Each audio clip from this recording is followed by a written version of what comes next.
Red flags again that just cannot be accepted.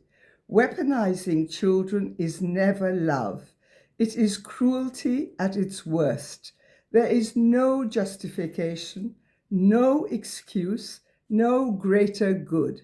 This is a massive red flag that must never be dismissed, rationalized, or justified.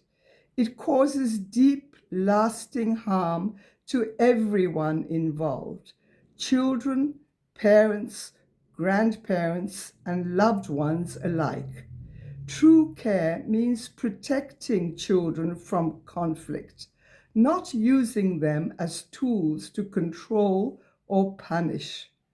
Recognizing this is the first step towards healing and breaking the cycle. So let's not isolate children who love from people they love.